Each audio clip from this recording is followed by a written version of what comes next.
महर्षि उड़िया बाबा को भी एक उपासक ने प्रश्न किया था कि महाराज जी, मन कैसे रुके? तो उड़िया बाबा ने उत्तर दिया, नियम पालन से। यदि हम नियम पर दृढ़ रहें तो मन हमारा क्या कर सकता है? नियम तो परमात्मा देखता है, हम लोग नियम पर दृढ़ नहीं रहते, इसी से हमारे देश की दुर्दशा है। संध्या वंदन तक का नियम जाता रहा है, भजन करने के लिए नियम की बड़ी आवश्यकता। हाँ, बड़े नियम की आवश्यकता है। तो जैसे प्रातः काल से सायंकाल तक की हर व्यक्ति की अपनी एक दिनचर्या होनी चाहिए। ऐसा नहीं कि आज हम 4 बजे उठे, कल 7 बजे उठे, पर फिर मन को आप कंट्रोल नहीं कर पाएंगे। मन के लिए एक दिनचर्या होनी चाहिए कि हमको 10 बजे सोना है, 4 बजे उठ जाना है।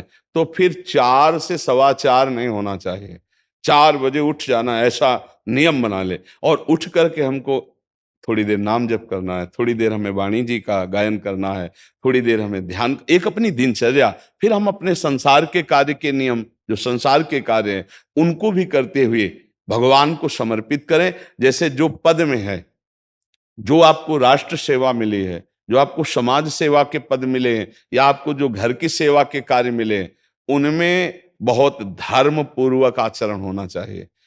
अगर आप अधर्म आचरण करते हैं, अपने पद का दुरुपयोग करते हैं, तो आप सुबह जग करके थोड़ा माला चला लीजिए, फिर भी आपका कल्याण नहीं होगा, क्योंकि आप अपने पद का, अपने सेवा का दुरुपयोग कर रहे हैं। जैसे हम जानते हैं कि अधर्माचरण है, ये अधर्मी है, हमें पता है दोषी है, और वो हमको कुछ धन दे देता है, और हम उसको मुक्त करवाने की बात सोचते हैं, और जो निर्दोष है उसको फंसा देते हैं। अब तुम चाहे जितना माला चलाने की कोशिश करो या दान पुण्य करो, वो तुम्हारा अधर्म आचरण, वो अधर्म का धन तुम्हें सतमार्ग में नहीं जाने देगा। नियम लेना चाहिए कि जिस पद में है, जिस धर्म में है, जिस कर्तव्य में है, चाहे कुछ भी हो जाए, हम अपने कर्तव्य से विमुख नहीं होंगे।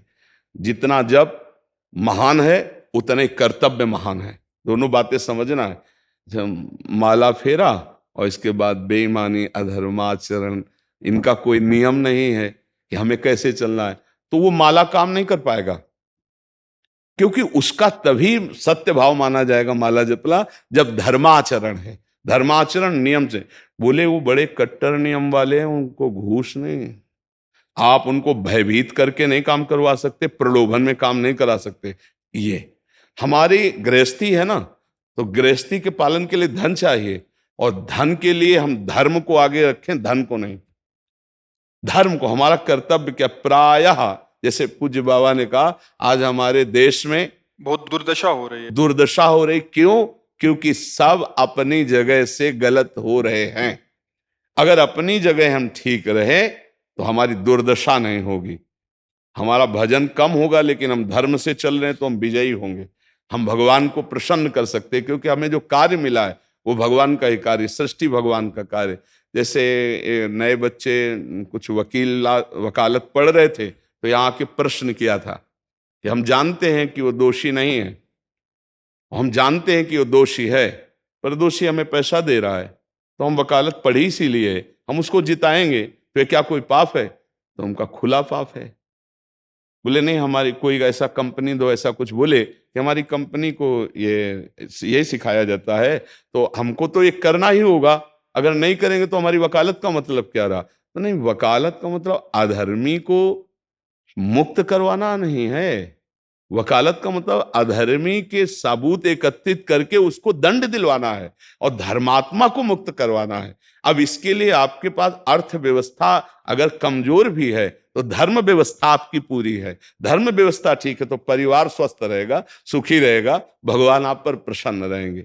अच्छा, फिर हमने तर्क रखा कि जैसे आपकी बहन के साथ कोई गलत व्यवहार करे, वो आपको पता है, और वो आपको 10 लाख रुपया घूस दे, तो क्या आप उसका पक्ष लेंगे? नहीं। तो फिर दूसरी बहन के साथ किया है। अब यहां विचार करना है ना, अपने भाई का अगर कत्ल किए हो, मुझे पता हो कि ये दोषी है, तो क्या हम पैसे से उसको मुक्त करने देंगे? लगेगा कि जान की बाजी लगा देंगे, और तुम्हें हम, ऐसे ही एक गरीब आदमी की किसी ने हत्या की है, तो आपका पक्ष बनता है। पर यह ज्ञान कहां मिलेगा? बिना अध्यात्म के ये ज्ञान तो मिलेगा नहीं। ज्ञान तो इस बात का मिला कि कैसे पैसा कमाया जाए। अच्छा, वो पैसा यदि अधर्म से आया है तो आपकी दुर्दशा कर देगा, आपकी बुद्धि भ्रष्ट कर देगा। तो जो बाबा कह रहे हैं कि आज हमारे समाज की बड़ी दुर्दशा हो रही, उसका कारण यही है कि हमें अध्यात्म का ज्ञान नहीं, हमें धर्म का ज्ञान नहीं, और बड़ी बड़ी गलतियां हो जाती है। बिल्कुल पता है आदमी निर्दोष है और हम धन के प्रभाव से उसको दंड दे देते हैं। वो दंडा भगवान जब आपको पलट कर देंगे तो आप सह नहीं पाओगे, उसका परिणाम बहुत बुरा होता है। तो इसलिए समाज को चाहिए अपने अपने कर्तव्य का पालन करते हुए एक नियमावली बना ले। जैसे कुछ दुकानों का नियम होता है कि वहां फिक्स रेट होता है, नहीं होता? वहां ये नहीं चलेगा कि कसम से कहते हैं कि तुम्हें हम अपना जान करके कि 100 रुपया मीटर ये मिला है, हम बिल्कुल मुनाफा नहीं ले रहे। नहीं, झूठ क्यों बोल रहे हो? दुकान खोले हो मुनाफा के लिए, झूठ क्यों बोल रहे हो? नहीं लेंगे मुनाफा, हम जितने का लाए हैं उससे मुनाफा लेंगे, पर 120 रुपया मीटर देंगे। कपड़ा बढ़िया है, नाप फिट है, इससे नीचे नहीं उतरेंगे, हमें सफाई देने की जरूरत नहीं है कि हम कसम खाते हैं या ऐसा। हम जानते हो ये बिजली है, दुकान है, नौकर लगे हैं, तो इसका मुनाफा लेने के लिए दुकान खोलें, कोई दान करने के लिए तो नहीं। तो सबको पता है मुनाफा लेगा, लेकिन एक फिक्स दाम, उससे 10-20 रुपया का मुनाफा लेकर के हम उसको बेच रहे हैं। लेकिन झूठ क्यों बोले? बोले झूठ के बिना धंधा नहीं चलता। नहीं, ऐसा नहीं है। अब असत्य बोलोगे तो उससे जो आपको मुनाफा मिलेगा वो आपकी बुद्धि भ्रष्ट करेगा, और सत्य है कि मुनाफा के लिए है वही चीज, और आप एक फिक्स रेट में दे रहे हैं, बढ़िया है। अब अगर आप कोई मिलावट करके भोजन सामग्री दे रहे हैं, आपको पता है, तो जो खाने वाले के हृदय में बैठे हुए भगवान हैं वो तुम्हारे जीवन में मिलावट कर देंगे, तुम्हारा जीवन महान दुखमय हो जाएगा। ये कहां समझा जाता है? एक आदमी सिंथेटिक दूध बना रहा है, उससे कहो ये अपने बच्चे को पिला, नहीं पिलाएगा। फिर ये दूसरे का बच्चा जब पिएगा तो उसकी हालत क्या होगी? दूसरे शरीर में जाएगा तो हालत क्या होगी? वो केवल धन की बुद्धि रख रहा है। एक आदमी घी में केमिकल मिला रहा है, एक ऐसे अभक्ष पदार्थ मिला है, वो स्वयं नहीं खाएगा, लेकिन वो होटलों में भेजा जाएगा, हजारों लाखों लोग खाएंगे, बीमारी बढ़ेगी, उसको रुपया से मतलब है। ये चीज, ये दुर्दशा हर जगह धर्म का ज्ञान न होने के कारण फैल रही, नहीं फैल रही। एक मरीज बीमार है, असली दवाओं में पैसे ज्यादा है, नकली दवा लेकर के असली के दाम में बेच देना, उसको बिल्कुल फायदा ना होना। लेकिन परमात्मा देख रहा है, तुम जानते हो नकली दवा है, वो तो नहीं जानता बेचारा, ज्यादा पढ़े लिखे नहीं, किसान आदमी गांव का आया है, तुमने दे दिया और उसने पैसा दिया असली के। अब वो पैसा तुम्हारी बुद्धि भ्रष्ट करेगा, तुम्हारे परिवार में कलह पैदा करेगा और तुम्हारा पतन कर देगा। ऐसे हर डिपार्टमेंट में, हर विषय में यदि हम अपने धर्म से चले, अपने सत्य से चले, और थोड़ा भी भजन होगा, वो आपको उत्तम गति प्रदान करेगा। पर ऐसा कहां समझ में आ रहा? अध्यात्म के बिना भला ऐसा समझ में आएगा? तो इसीलिए कह रहे हैं हमारे देश की दुर्दशा हो रही। पूर्वजों में पहले ये था कि हमारा धर्म नहीं जाना चाहिए चाहे प्राण चले जाएं, हमारा चरित्र नहीं जाना चाहिए चाहे सर्वस्व नष्ट हो जाए। आज इसकी कोई परवाह नहीं, तो उसी से बुद्धि भ्रष्ट हो जाती है, जीवन एक पशुवत आचरण वाला हो जाता है, और वो अपने को बड़ा सुखी समझने लगते हैं कि हमारे पास बड़ा वैभव है। लेकिन प्यारे, उस दिन को याद करो जिस दिन तुम्हारा आखिरी समय होगा, ना तुम्हारा फार्म हाउस जाएगा, ना महल तुम्हारा जाएगा, ना बैंक बैलेंस जाएगा, ना कोई व्यक्ति, और ना ये शरीर। अब तुम्हारे कर्म तुमको भोगवाएंगे। उस समय की कौन याद करता है? अगर उस समय की याद हो तो भय लग जाए कि नहीं नहीं, पाप नहीं करूंगा, क्योंकि जाना है यहां से। अच्छा, कब जाना कुछ पता नहीं, किसी भी समय ट्रांसफर हो सकता है इस शरीर से। तो हमें लगता है कि महापुरुषों के जो वचन है कि हमें एक नियम से जीवन जीना चाहिए, धर्म पूर्वक जीवन जीना चाहिए, अपने कर्तव्य का पालन करना चाहिए। जो हमारे लिए कर्तव्य, आज प्रायः धन प्रधान बुद्धि होने के कारण कर्तव्य स्वाहा हो रहा है। एक विद्यालय में विद्यार्थी के लिए जो गुरु पद में बैठा है, उसका क्या कर्तव्य है? वो अपने कर्तव्य को भूला हुआ है। भला छोटे छोटे विद्यार्थियों को, जिनकी नींव पूरे राष्ट्र सेवा में, समाज सेवा में ये बन सकते हैं, अगर उनको हम सही शिक्षा नहीं दी तो उनका पूरा जीवन बर्बाद हो जाएगा। अगर उनको हम गलत सपोर्ट कर दिए तो उनका पूरा जीवन बर्बाद, क्योंकि नया जीवन है। और जगह जगह अपने अपने कर्तव्यों का यदि पालन किया जाए तो पूरा समाज सुखी हो जाए। लेकिन कर्तव्यहीनता आ रही, कोई अपने कर्तव्य को नहीं समझ रहा है। तो यही बात महापुरुष जनों को दुख लगता है कि अगर सब अपने कर्तव्य का पालन करें, धर्म का पालन करें, भगवान का नाम जप करें तो सब सुखी हो जाए। सुख सब चाहते हैं और आचरण दुख वाले करते हैं, इसीलिए सुख नहीं मिल रहा है, परिणाम में हमें दुख मिल रहा है। सच्ची मानना, वो रुपया पूरे परिवार में अशांति पैदा कर देगा। और धर्म पूर्वक 100 रुपया लाओगे और 4-5 परिवार के बैठ के नमक रोटी खाओगे, आनंद से सोओगे, बड़ा प्यार रहेगा, भगवान की कृपा रहेगी। पर ये बात समझ में नहीं आती है।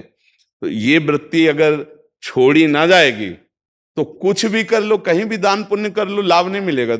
अगर दान देने की बात कही गई है तो धर्म पूर्वक कमाए हुए धन से। अगर आप मेहनत से कमाए हो ना, 10 रुपया दे दोगे ना, तो 10 रुपये का वो आटा लाके अगर 2 रोटी खाएगा तो खूब वजन होगा। वो आप 1 लाख रुपया बेईमानी का रख दोगे ना, तो बैठे बैठे वो गंदा ही सोचेगा, वजन नहीं होगा। उसका गंदा सोचना और आपका गंदा करना, दोनों मिल करके उसके कारण भी तो आप बने ना, तो आपका ही पतन हो जाएगा। उसको तो भगवान बचा लेंगे क्योंकि भगवान की शरण में है। तो मुझे लगता है अधर्म के धन से कभी किसी को लाभ नहीं मिलता। तो अपने कर्तव्य का पालन करते हुए यदि नाम जप किया जाए तो बहुत जल्दी हमको लाभ प्राप्त हो जाए। बहुत सुंदर मतलब ये चर्चा होती है, अगर आप लोग इसको धारण कर लें तो निहाल हो जाएंगे। सच्ची कह रहे, ये जो बातें हैं ये बहुत सुंदर जीवन को पुष्ट करने वाली हैं, पर आप धारण कर लें तो बात है। नहीं तो जैसे लाभ दिखाई दे रहा 50,000, तभी बातें भूल जाओगे, ये बातें अच्छी नहीं लगेंगी। हे यार, बहुत बढ़िया काम घर में आएगा, पर हमारी ये बात ध्यान रखना, वो 50,000 घर में अशांति पैदा कर देगा। सच्ची मानना, आप धर्म से चलना, धर्म से चलोगे तो भगवान तुम्हारी रक्षा में रहेंगे। अधर्माचरण, देखो कैसी कैसी घटनाएं होती हैं। बढ़िया कार है, फिल्मी गाना लगाए चल रहे हैं, और वो एक्सीडेंट हुआ, आग लग गई, बाहर निकल ही नहीं पाए, वो अंदर ही जल गए। क्या हुआ? ये करोड़ों रुपए की कार भूंज दिया तुमको अंदर ही बैठाल के, धू धू करके आग लग गई, अंदर जल। ऐसे जलना चाहते हो या भगवान के आनंद में चिंतन करके शरीर छोटे हो फिर दाह संस्कार हो ऐसे कि सब लोग भगवान के नाम का कीर्तन करते ही जा रहे, फिर आपका अंतिम संस्कार वहां जीवित जल गए? क्या हो सकता है? एक एक पल तुम्हारे कर्म का हिसाब होगा, एक एक सेकंड का। ऐसे कर्म करो कि हमारा अच्छा हिसाब हो, बुरा हिसाब। ये मत समझो कोई देख नहीं रहा, वो देख रहा है जिसको हिसाब कर रहा है, वो देख रहा है। उसके लिए कोई वकील या किसी सबूत की जरूरत नहीं होती, वो सर्वांतर्यामी आपके अंदर बैठे ही देख रहा है। तो सदैव जैसे सत्संग सुन रहे हैं, तो अगर हाथ जोड़ के प्रार्थना है, थोड़ी भी बात मान लोगे तो आप सच्चे सुख के मार्ग में चलने लगोगे। नहीं तो भाई बहुत गंदी हवा चल रही है, माया की बहुत गंदगी ऐसी फैल रही, कलिकाल है ना, कि ये बातें किसी को पसंद नहीं आती। वो बात बताओ कि हम कितना रुपया कमा ले, कैसे कितने भोग भोग ले, और वो अध्यात्म में नहीं है। आपको सच धोखे में मत रहना, अध्यात्म में है। जितना आप धर्म से चलोगे उतना सुखी होगे, और लोक में है जितना धन मिल जाएगा उतना सुखी माना जाएगा। लेकिन वो सुख नहीं है, वो चंद मिनट के लिए हाइलोजन की तरह जलेगा, फ्यूज हो जाएगा। और धर्मात्मा दीपक की तरह जलेगा, पर बहुत काल तक चलता रहेगा। इन बातों का चिंतन कीजिए, खूब नाम जप कीजिए और भगवान के भरोसे रहिए, गंदे आचरण मत कीजिए।